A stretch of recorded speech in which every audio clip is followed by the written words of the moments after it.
tudo é um padrão vibratório, aquilo que eu penso eu atraio, será que eu penso direito? Será que eu sou uma pessoa que penso antes de falar ou sou uma pessoa impulsiva? Primeiro eu falo, depois eu penso. Depois que eu emiti a palavra não tem como voltar mais, é igual uma flecha. Depois que você a emitiu, ela sai, ela vai atingir o seu alvo. Ou não. Mas já foi. Então, quando nós temos uma diretriz segura, conforme está colocado lá por nosso Senhor Jesus, e passamos a observar isso, nós passamos a ser mais cuidadosos conosco mesmo. Nós passamos a ter, trabalhar em nós um processo de vida mais direcionado ao bem, para que nós possamos ter recursos desse bem de volta. Porque como Francisco de Assis vai nos ensinar na prece, é dando que se recebe. Não é? E quando ele fala em dar, ele fala nesse processo do envolvimento dentro de uma diretriz em que eu só posso dar aquilo que eu tenho por dentro. Não é? Então não adianta eu querer me mostrar de uma forma, eu estou indo na casa espírita agora, já estou bom. Eu fiz um curso aí, estou 40 anos na doutrina espírita, já sei tudo de espiritismo.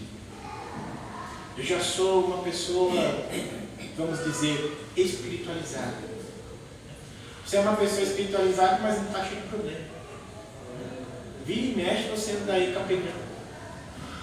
Então não aos 40 anos de frequência à casa espírita, é aos 40 anos de trabalho que você fez consigo mesmo. Aos 40 anos de vivência que você traz para dentro de si.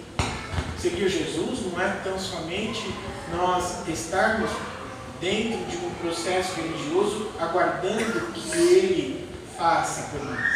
Aliás, Ele já o fez. E a questão é o que nós estamos fazendo por Jesus, né? Pelo Evangelho. Quando nós pensamos em Jesus, muitas vezes nós pensamos que Jesus deve fazer por nós, mas Jesus também espera algo de nós. Né? O que é que Jesus espera de nós? Nós somos espíritos imortais, criados por Deus para sermos felizes.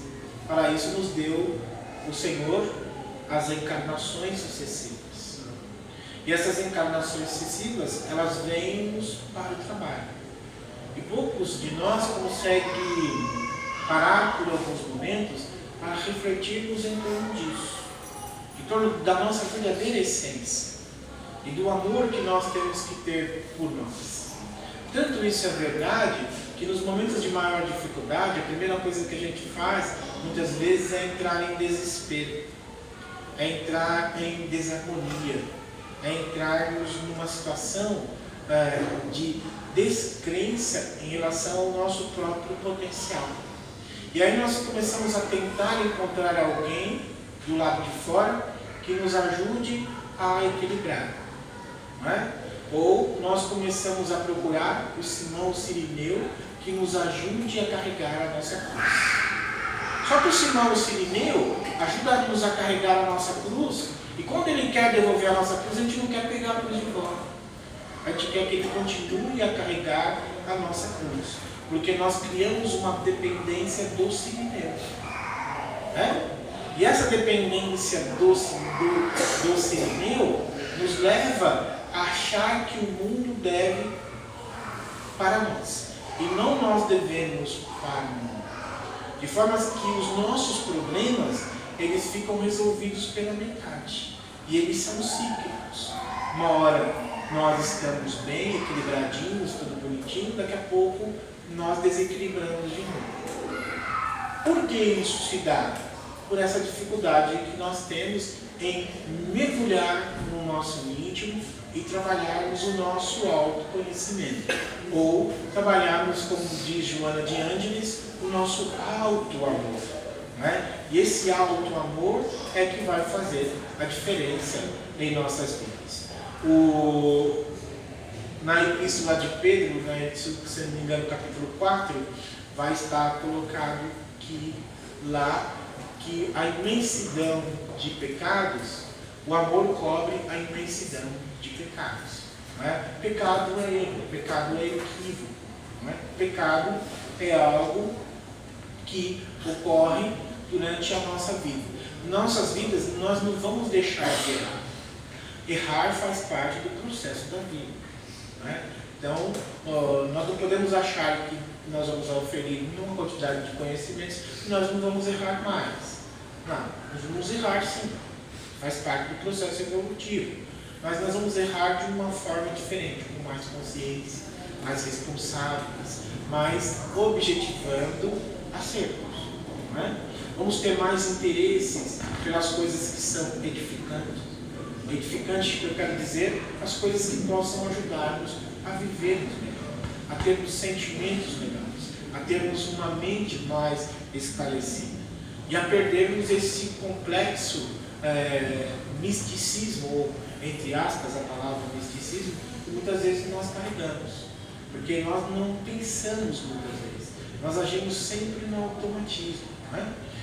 E esse automatismo faz com que a gente reaja ao invés de agir. Por isso que a dificuldade nossa está em demonstrar o amor, porque quando nós vamos ver, nós estamos reagindo. Não é? Às vezes a gente pega para ilustrar isso, uma pessoa do nosso lado, marido, mulher, por exemplo. A esposa não está bem, mas ele também não quer saber.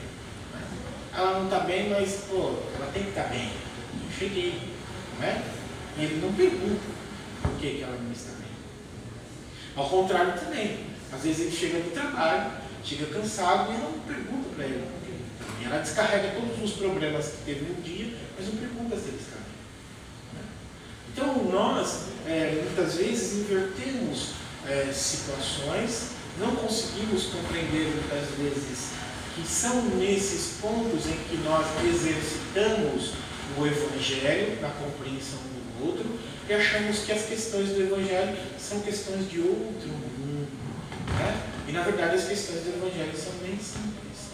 É uma convivência, é uma tentativa de entender o outro, é não desculpar. No Evangelho segundo o Espiritismo é interessante que ele vai falar da indulgência. Indulgência é quando você sabe que você também erra, e quando você sabe que você também erra, você desculpa imediatamente o outro. Então, a indulgência para com o outro, a simplicidade, a humildade de entender que ninguém sabe tudo, né? Ninguém sabe tudo, ninguém é dono da verdade, senhor absoluto dos conceitos e das ideias.